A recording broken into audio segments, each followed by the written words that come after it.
very warm welcome. My name's David Roth and I'm the CEO of the store WPP and Chairman of BAV. And it's an absolute pleasure to welcome you to Follow the Sun, 24 hours of broadcasting right across the world, to celebrate the launch of the WPP BAV Best Countries study for 2022, produced in conjunction with the US News and Wharton Business School.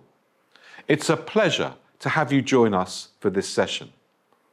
This broadcast is going to travel right across the world, starting in New Zealand and ending 24 hours later in the USA.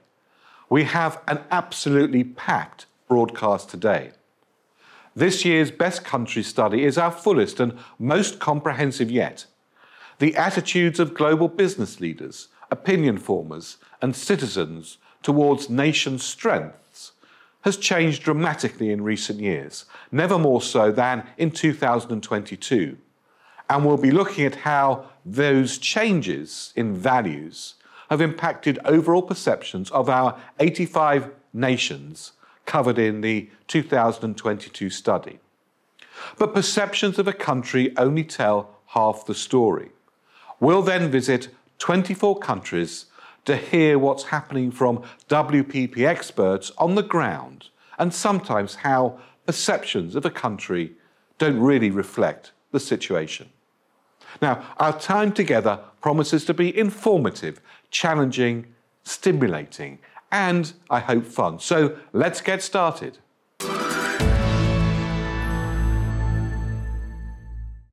How a country is viewed around the world is of huge importance. Politically, economically and socially. It has the ability to contribute to both a nation's hard and soft power. The Romans understood this well. SPQR, an abbreviation for Centanus Populosque Romanus, was arguably the first country branding. It was an emblematic, abbreviated phrase referring to the government of the ancient Roman Republic. You only needed to see the emblem, and invaded countries knew exactly what was in store for them. So country branding itself is not new, but measuring it is.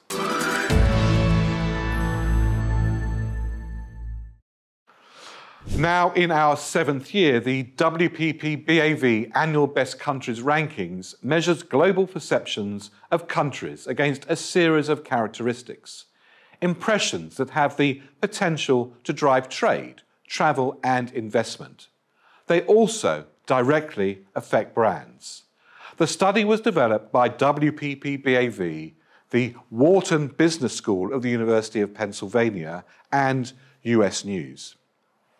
The ranking is based on a large global survey which asks a range of people about how they perceive different countries against a range of key attributes. Country branding also has a significant impact on corporate and product brands. The words "made in" can instantly lend credibility and trust to a product or brand that a consumer hasn't previously encountered. That could be enough to convince someone to buy and, beyond that, convince them to pay a premium. Likewise, "made in" can prove an instant turn-off if a consumer associates the country of origin with poor safety standards or sees it as being behind the times on social issues or workers' rights. But it's not just a one-way reaction. The perceptions and performance of brands abroad feed back into the development of the country itself. Additionally, willingness for corporates to invest vital FDI is also closely linked to the strength of a country's brand. As local brands and businesses succeed, they generate economic growth as well as lending further positive associations to their country's brand. There's a close relationship between how people feel about a country and their attitudes towards the brand they associate with that country. Strong countries fuel strong brands and vice versa. Think of France and Chanel. Both represent elegance, glamour and prestige. Chanel is intrinsically French and France is synonymous with Chanel. The same can be said of Italy and Ferrari, or Japan and Sony. In each case, brands and the countries are part of a virtuous circle, a symbiotic relationship. In fact, Germany is a really fine example of this symbiosis in action. Germany has come to represent the qualities of durability and engineering that brands like Bosch, BMW, Audi, and Mercedes have shown the world that Germany can deliver. Brands can both shape and be shaped by the perceptions of their country of origins. Japan in the 1970s was known as a cheap manufacturing base, but now respected as a world leader for quality electronics and also technology, thanks largely to brands like Sony and Toyota. South Korea has taken a similar path, with Samsung and Hyundai demonstrating to the entire world what modern South Korea is and is doing, so creating consumer predisposition in international markets that favour other South Korean brands. There's a two-way reaction and a multiplier effect for both. This year's study quantifies the impact. We see that 83% of consumers globally agree that consumer brands play an important role in defining a country's culture. 78% also agree that the country a product is made in impacts my preference to purchase it. Our annual Best Countries ranking was first launched in 2016 at the World Economic Forum meeting in Davos, the world's largest gathering of global leaders and heads of industry and influence. It's now in its 7th year, and given how turbulent the past 7 years have been across the globe, enables us to see the impact of the changes. The Best Country ranking incorporates the views of close to 18,000 individual members of the public and business decision makers, surveyed in 85 countries across the world. This year's survey was completed in mid-2022. Collectively, the 85 countries in the 2022 rankings account for about 95% of global gross domestic product per capita and represent 80% of the world's population. Individuals surveyed for Best Countries were asked how closely they associated 73 attributes with a range of countries. These attributes were then grouped into 10 categories that were used to calculate the Best Countries ranking, and more on those attributes later. So come with me as we meet our first guests on our interview stage. Well, I'm very delighted now to be joined by Lord Jim O'Neill, the former Chief Economist of Goldman Sachs and a former government UK Minister and Chairman of Chatham House. Jim, Lord O'Neill, thank you very much indeed for joining us. My pleasure. Thanks for having me on.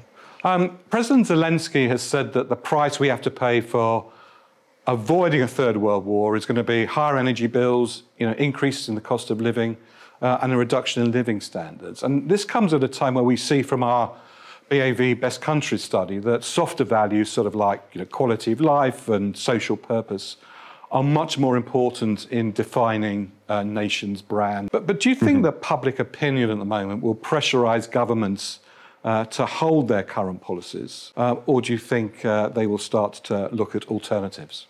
Nice, easy question that you start with. I don't know, because it is probably for my generation, never mind the younger generation, the first such issue of this scale and complexity that we've seen. So far, it appears Western nations, who are the prime supporters of Ukraine, of course, have been happy to support the government stance on Ukraine, and superficially accept the cost, which is essentially this enormous cost of living shock. But it remains to be seen how that passes the test of time. So as we're seeing here, the government itself is almost definitely going to have to pay for the cost of this dilemma.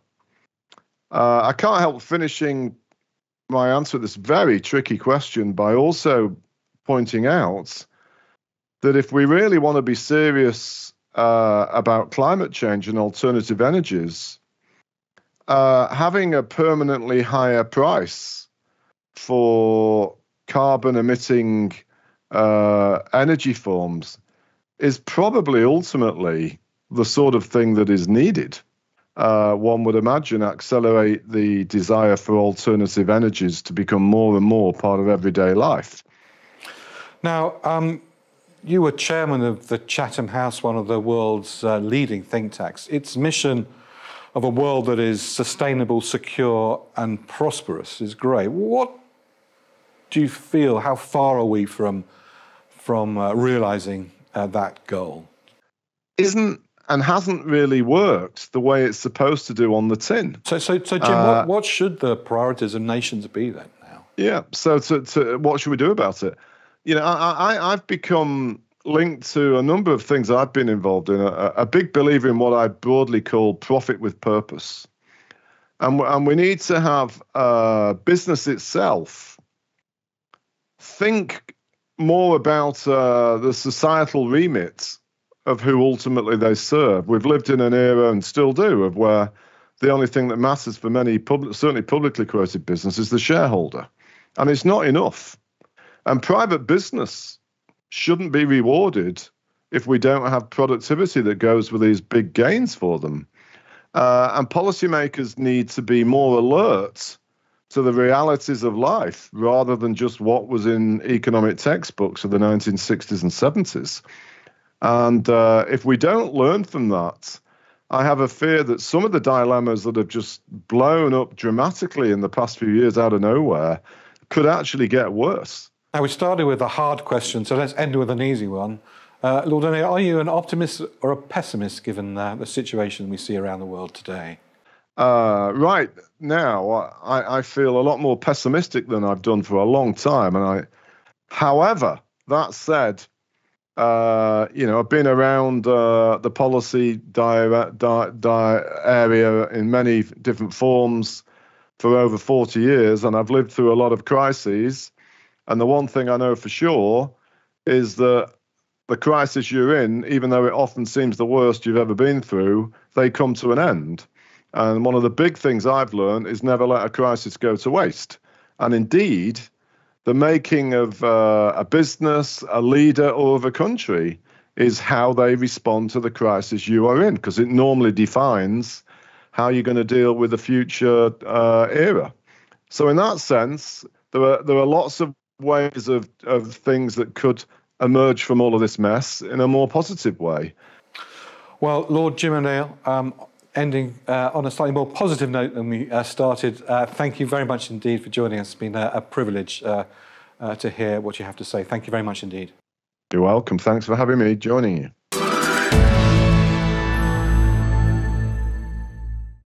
As we travel around the world together in our Follow the Sun broadcast, we'll be hearing news, views and insights from local WPP company colleagues in 24 of the 85 countries covered in the WPP BAV Best Countries study for 2022.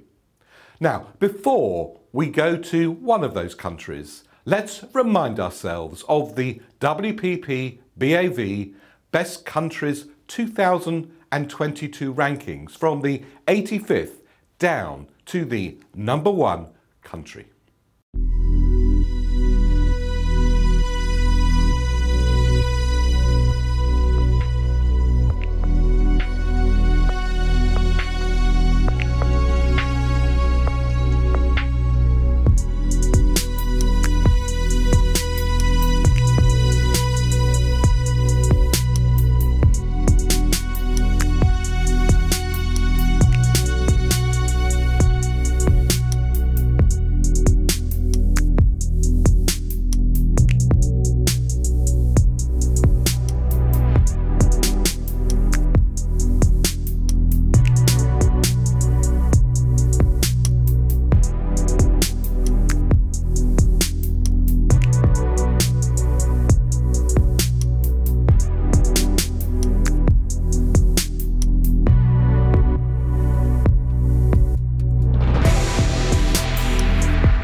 Let's see what the overall findings of Best Countries 2022 are before we go to Ukraine for local insights from the WPP team there. And don't forget to download the Best Countries Metaverse experience for even more global insights from the address on your screen.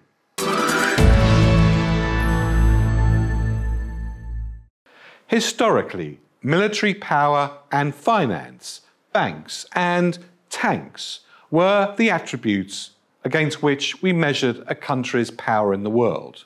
Not anymore. So what does all this mean? It shows that a nation focused on providing great quality of life for its people, which cares about the rights and equality, and has a focus on entrepreneurship, is seen as having the most powerful nation brand. This reflects a world today and the factors that influence public perceptions and consumer decision-making, and by implication, a nation's political policy-making. So let's take a look at those 10 factors and their weights for 2022.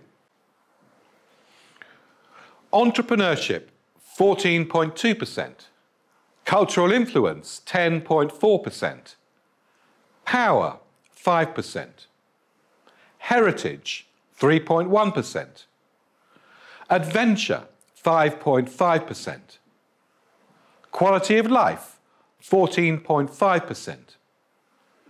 Open for business, 9.3%. Social purpose, 13.5%. Agility, 14%. Movers, 10.6%. So it's clearly no longer just tanks and banks that give a country influence around the world. Softer power, which comes about as a result of entrepreneurship and cultural exports, is increasingly making an impact.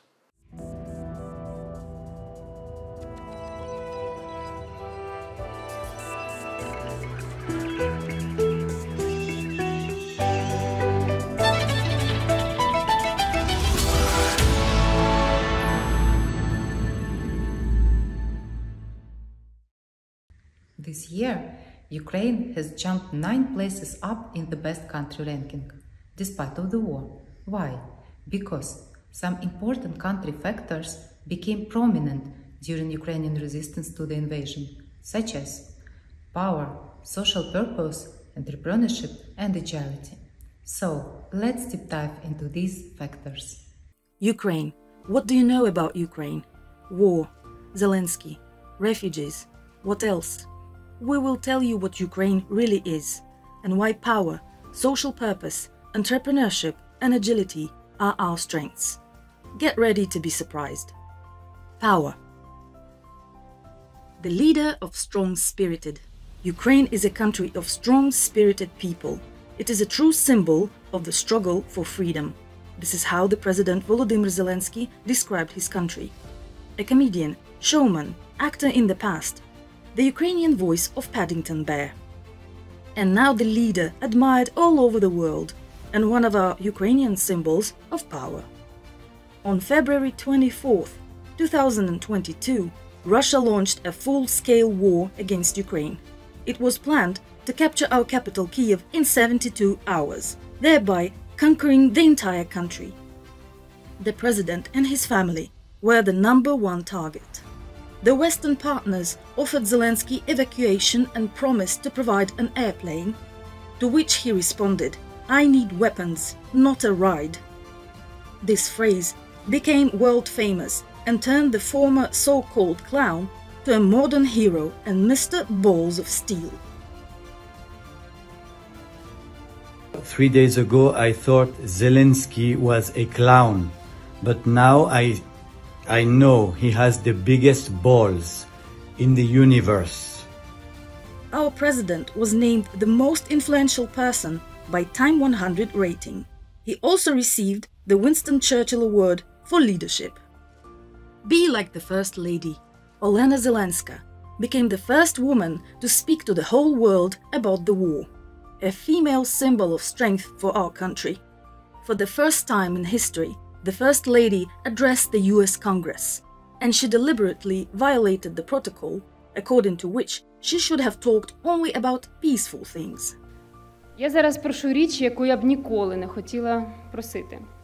Я прошу у вас зброю. Зброю не для того, щоб нести війну на чужу землю, а щоб захистити свій дім і право прокидатися у ньому живими.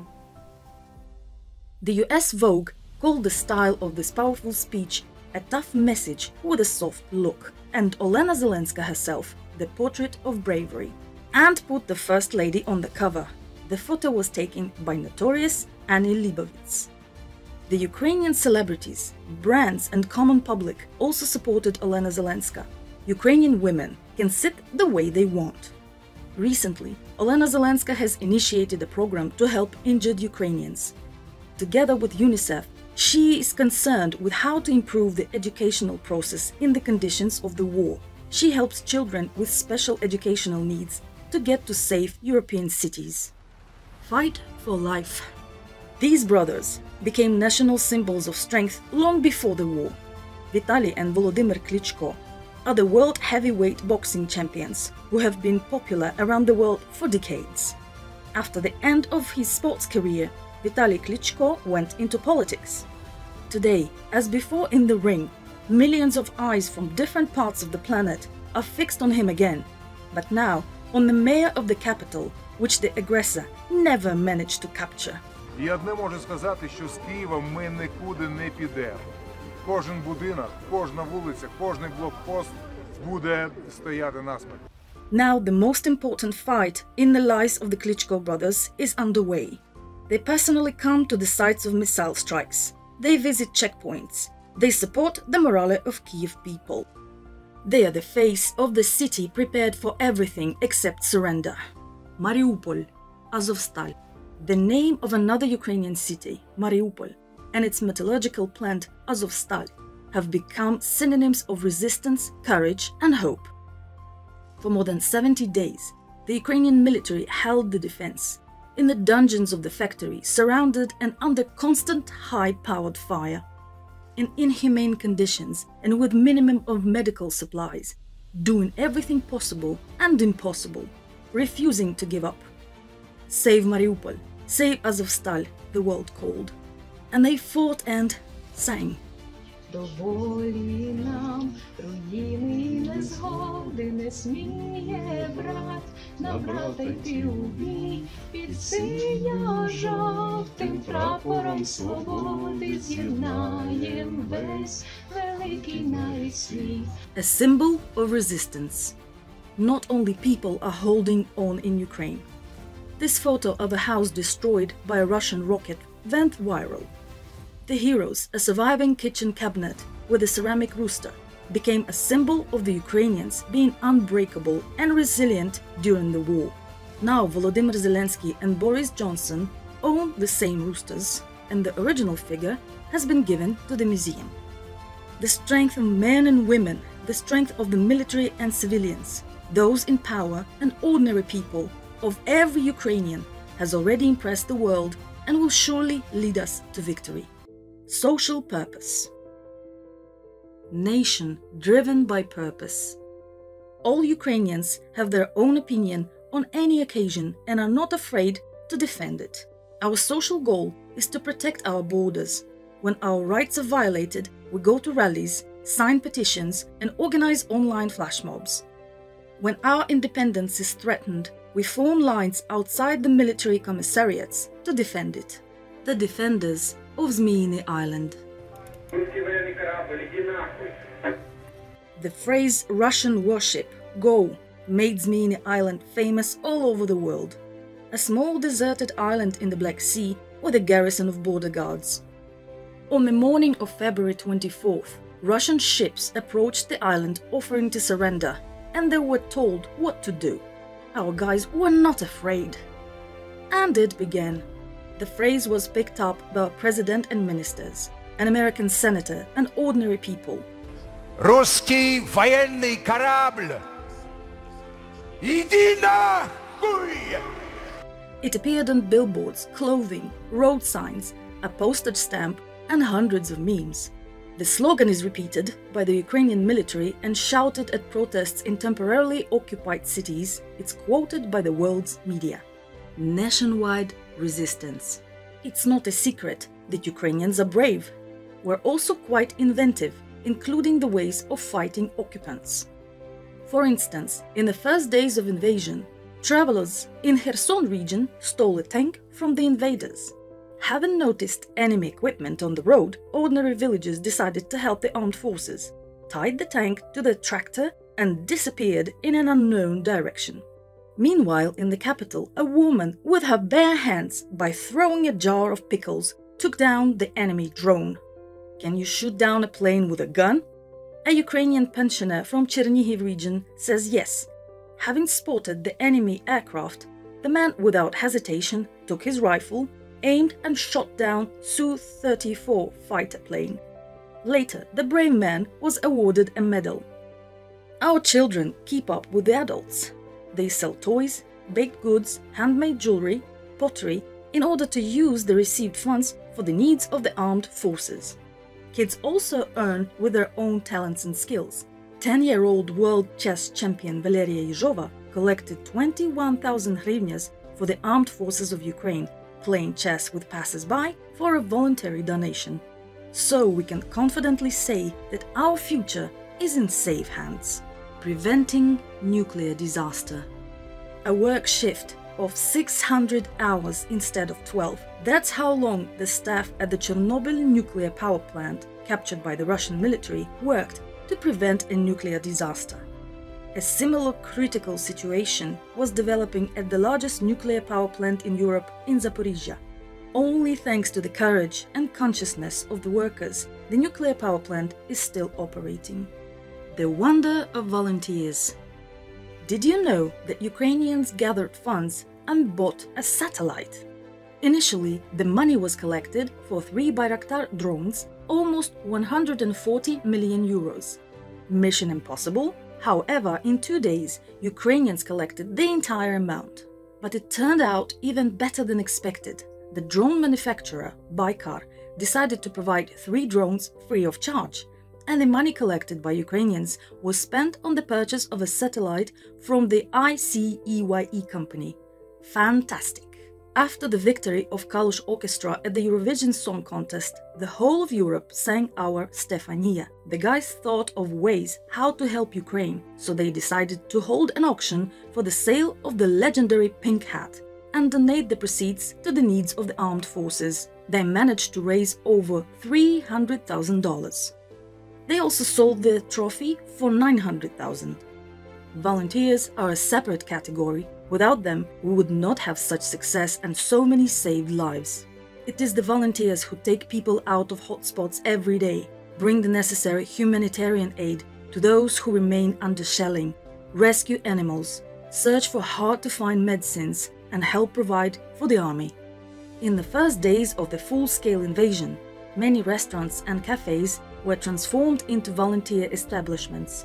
They prepared food for the military, displaced persons, and everyone who needed it.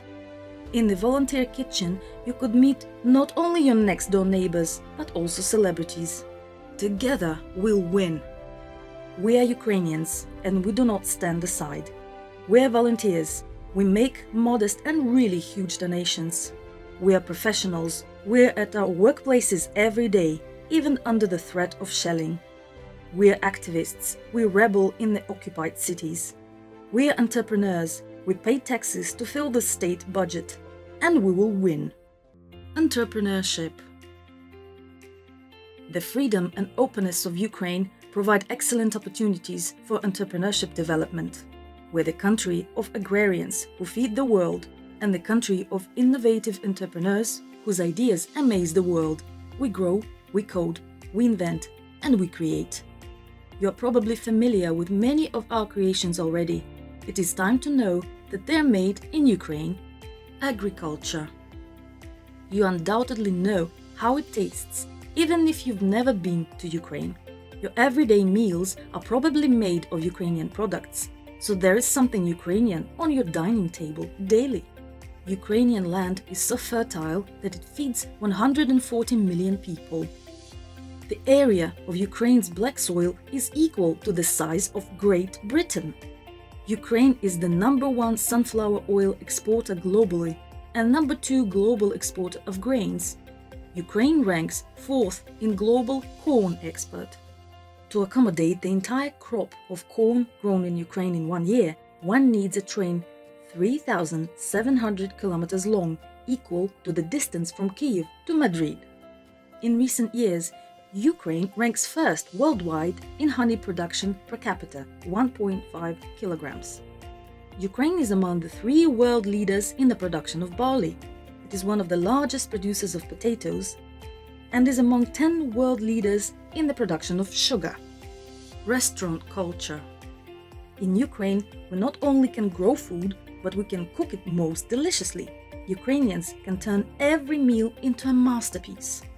Let's take our borscht, for example. It is more than just food, it has become a cultural treasure of Ukraine. We are proud to say that this year, the culture of cooking Ukrainian borscht has been included in the list of the intangible cultural heritage of UNESCO. There is a wide range of local restaurants in Ukraine where one can enjoy modern interpretations of the world's traditional cuisines. Ukrainian restaurants are recognized worldwide.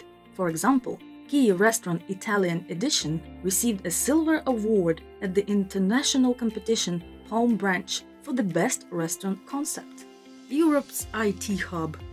Ukraine lives not by borscht alone. Since the first IT companies appeared in the mid-1990s, the sector has experienced a meteoric rise. In 2021, the Ukrainian IT industry grew by 36%, from $5 to $6.8 billion in export. At the same time, the number of specialists increased from 244 to 285,000. In Ukraine, we're not just producing basic software, but designing and creating the architecture for extensive computer systems. This flair for creation has also seeded a flourishing startup scene. In 2020, a record of $571 million was invested in Ukrainian or Ukrainian-founded tech companies. The country has produced several unicorns, startups valued at more than $1 billion, including software development platform GitLab and online writing assistant Grammarly. Another recent loud success is Reface, allowing users to create face swap videos, GIFs, and memes. It became the fastest growing startup in 2020. Over 100 million downloads since its launch in January 2020. It got in the top 5 leading apps in around 100 countries, became a product of the week at Product Hunt January 2020, and Google Play Best Fun App in 2020 with over 8 million monthly downloads in App Store and Google Play. The combination of plucky startups and experienced IT services companies is creating a vibrant ecosystem that draws a growing number of major corporations, including Google, Samsung, Oracle, Snapchat, Ericsson, Siemens, Huawei, Boeing, and Upwork, to set up R&D centers in Ukraine. It's also catching the eye of investors looking to get in on the ground floor of one of Europe's most dynamic tech hubs. Ukraine gained such success in the IT sphere due to several reasons. One of them is a rich talent pool with over 16,000 tech graduates annually. Another is an excellent experience in best practices of international IT thanks to IT outsourcing, which created the base for the current boom. Our extremely fertile land and talented people create a synergy which boosts the rapid development of entrepreneurship in our country. Agility. Many Ukrainians had to change our main occupation last winter. Hundreds of thousands of brave Ukrainians joined the military and territorial defense forces. Many of us became volunteers. Since the Russian invasion, most businessmen and entrepreneurs began to help the Ukrainian army and refugees, and each of them uses not only financial but also internal and external resources at their disposal. Here are only a few examples.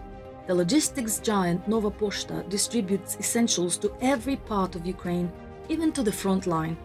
Ukroposhta not only delivers the packages around the country, but also keeps our spirits up by producing a legendary stamp about the Ukrainian border guard's response to the enemy's warship. The national telecom operator Kyivstar paid over 80 million euros in taxes and fees to the state budget and transferred almost €1 million to charitable funds.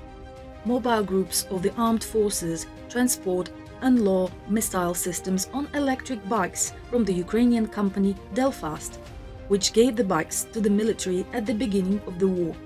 12,780 tons of charity products worth over 18 million euros. That's how many free products from the Mironivsky Hliboprodukt and the MHP Community Charitable Fund were received by the armed forces, territorial defense, and all who were in need. The Ukrainian shoe and accessories brand Kacharovska has repurposed itself and now makes military boots. The Andrei Tan company of the Ukrainian designer Andrei Tan sews body armor, fleece clothing, and even sleeping bags for the military. In peacetime, designer Anton Belinsky impressed Paris Fashion Week with boldness. With the onset of full-scale war, the team began helping soldiers, sewing balaclavas and thermal clothing for the front lines. With the beginning of the Russian invasion, metro stations were turned into bomb shelters. But not only. Local and foreign artists such as U2's Bono performed there in the act of support. The people of Ukraine are not just fighting for your own freedom, you are fighting for all of us who love freedom. In Ukraine, we believe that heroes come in all shapes and sizes, like a 2-year-old Jack Russell Terrier called Patron, Ukrainian for the bullet, who serves as a sapper with the Chernihiv branch of the State Emergency Service of Ukraine. President Zelensky, accompanied by Canadian Prime Minister Justin Trudeau, awarded Patron the Order for Courage for his work. Our cat from Borodyanka, named Glory, has also become world famous. She was rescued from the 7th floor of a building that was bombed by Russian troops. It is symbolic that the cat's name is a part of our notorious national greeting, Glory to Ukraine, Slava Ukraini. So, you already know how to say hello in Ukrainian. Our power, social purpose, entrepreneurship, and agility are a recipe for our endurance and forthcoming victory in the war, and we are quite sure that it is not far off. We are ready to work hard to rebuild and restore everything. Our cities will be even better and more modern than they were. Our economy will surprise the world with the pace of development. And we invite each and everyone to the tremendous celebration in peaceful and prosperous Ukraine.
Well, I'm absolutely thrilled and delighted now to be joined by Dr. Stacey Graham, who is the Global Racial Equity Programs Director at WPP. Stacey, thank you very much indeed for joining us. Thank you for the invitation.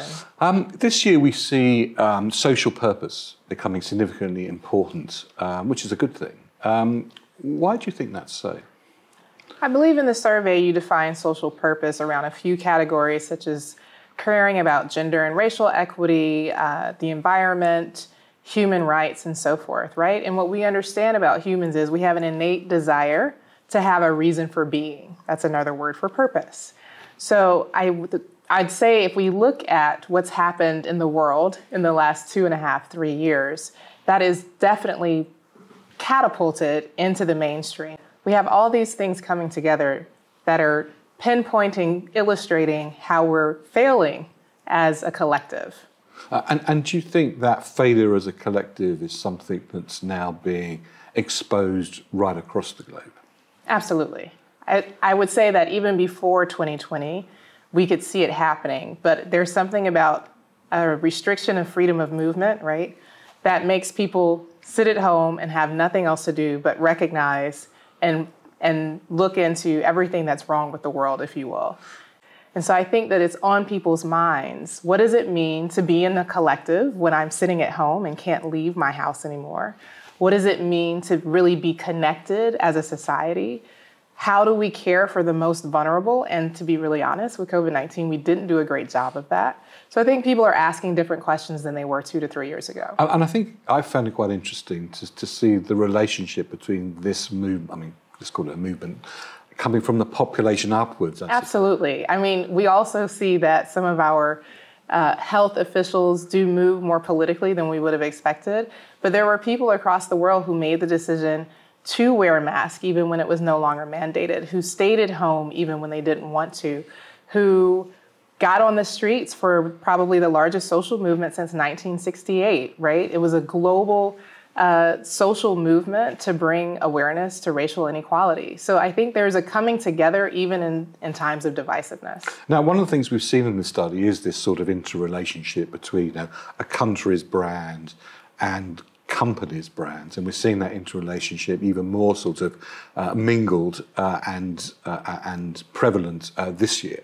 So what should companies do to improve their social purpose in relation to how their country is seen?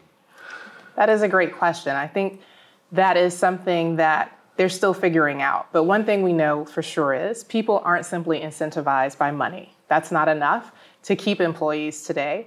Employees want to work somewhere where they feel proud of not only the work that they do, but the things that the company stands for. They want to see their company standing up for social issues that they personally care about. Stacey, why do you think suddenly companies are finding a political voice as opposed to purely a corporate voice? I think to an extent, we have been able to observe this shift away. When I studied, there was a clear connection. The business strategy has to align with shareholder value. That's all we care about, maximizing shareholder value. And there was a notion that maximizing shareholder value stood in opposition to a social purpose, if you will. And today, I think people are recognizing that's actually not true. And we increase shareholder value when we can ensure that we have high employee engagement, low turnover, and people care about what they do in the company they work for. Well, Stacey Graham, that's a fantastic place to stop. This whole topic is something that we are all going to have to understand a lot better, and not just understand it, but also ensure that it's actions as opposed to merely words. But for the moment, Dr. Stacey Graham, the Global Racial Equity Programs Director at WPP, thank you very much indeed for joining me. Thank you.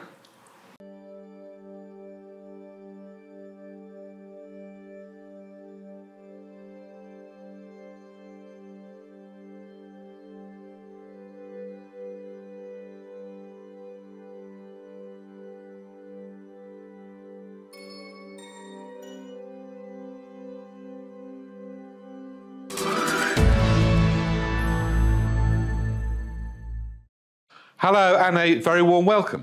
My name is David Roth and I'm the CEO of the store WPP and Chairman of BAV. Thank you very much indeed for joining me in this very special metaverse experience. exploring the WPP BAV Best Countries 2022 study in conjunction with Wharton Business School and US News. Here we are in the Arrivals Hall, where you'll be able to discover the key insights from this year's study relating to global trends. Here you'll also find exclusive interviews with global experts and analysis of the data. And what a year we've had. There have been a lot of changes from last year. From here you can also go and visit the 85 countries that are ranked in this year's report. Each of those countries have their own individual room where you can explore a wealth of data and insights into each individual country. You might well see some surprises along your journey. And in the departure area, you can discover more about the study itself. Enjoy your trip around the BAV Best Countries 2022 Metaverse.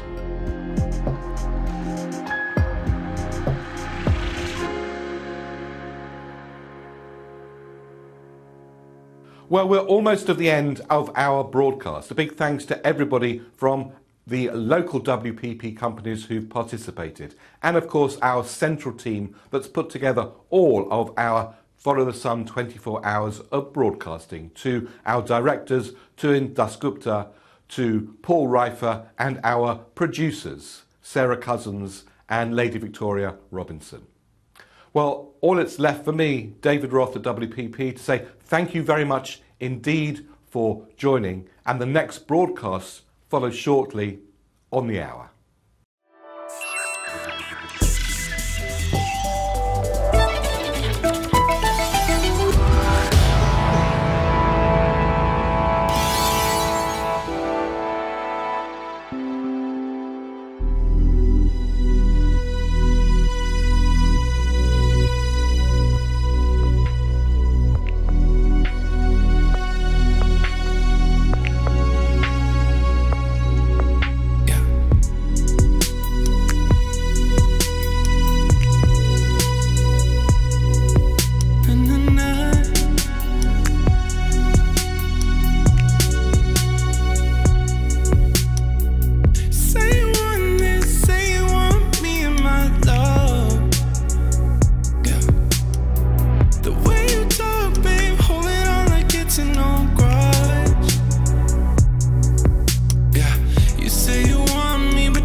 From the start,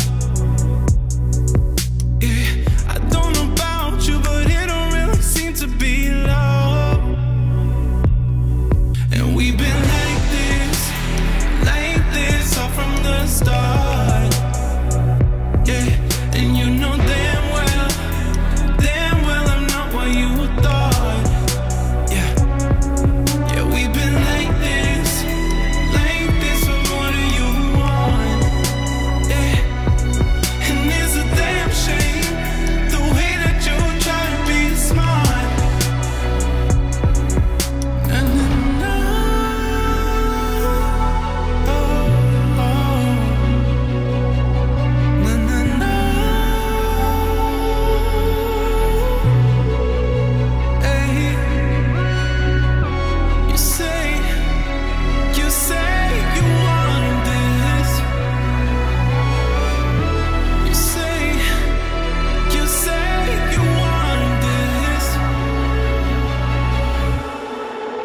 We've been